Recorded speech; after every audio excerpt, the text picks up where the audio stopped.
Cameras are not allowed in juvenile court, but our team was able to sit in on the proceedings where the 12-year-old boy was arraigned on murder, attempted murder, and assault charges. Our police aren't releasing any information, but witnesses tell me something happened inside the Sportsman's Warehouse on Delta Waters Road, and that incident led police here to the car wash and Pennzoil on Crater Lake Highway. This enclosed entryway actually doubles as a panic room. Police say it's unclear if the vehicle had safety releases in place like this one. They haven't released that surveillance video yet, but they do say that he has a tattoo on his right hand, and that might help people spot him. They could run into this lobby, hit a red panic button, and these exterior doors lock instantly. You're then automatically connected with dispatch inside. And that is just the tip of the iceberg. We have much more to show you coming up tonight on NBC5 News at 6. NBC5 broke the story about the knowledge of lead pigtails in early June. But a public records request shows at least one pigtail was removed and recorded in the beginning of May, and employees knew they existed before then. I'm glad that you guys are at least bringing this to light. Jesse Wilson was shocked when a Water Commission employee dropped off these test results last night. I mean, if I would have known, I wouldn't have been drinking the water. The lead pigtail on Oakdale Avenue was removed on June 24th, 9 days after a plan was put in place at a Water Commission board meeting to locate and remove any remaining lead pipes. But public documents obtained by NBC5 News reveal that there was knowledge of lead pigtails more than a month prior. In a May memo to manager Larry Raines from Water Quality Director Rosie Pendilli, Pendilli talks about a conversation she had with service crews, writing, quote, "They have told me over and over that there are lead service lines in the system, which I have relayed to you and others many times. I also stated many times that we should not claim we have no lead lines until we prove we do not. That could become a public nightmare." When I asked the manager why it wasn't made public then, he says he brought it to the board. I followed the directions of the board. And their direction was, don't do anything right now?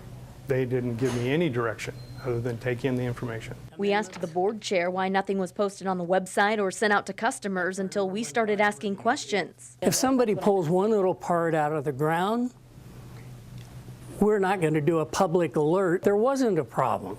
There was a problem in one spot. Now we find a problem in 5 spots. 439 parts per billion. For Jesse Wilson, that kind of position is unsettling. If it's one that has cancer, it's a problem.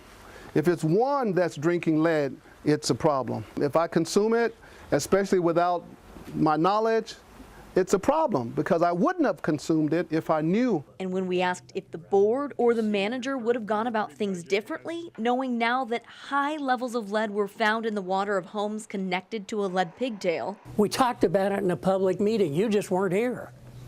Or the rest of the people who get water from the Medford Water Commission?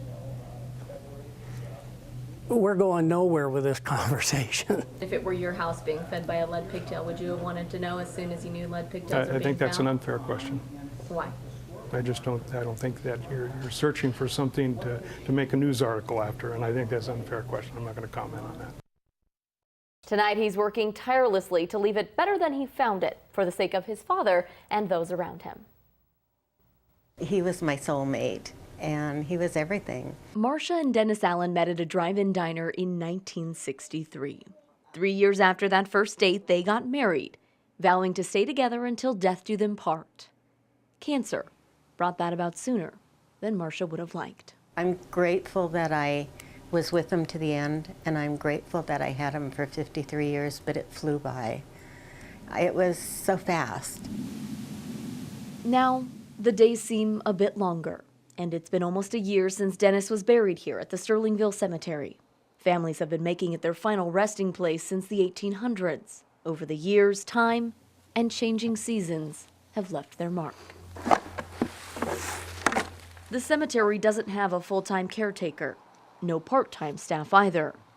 Jason Allen took notice. Covered in leaves and pine needles and tree limbs and little young growth stuff, and it needed to be cleaned. So he did it.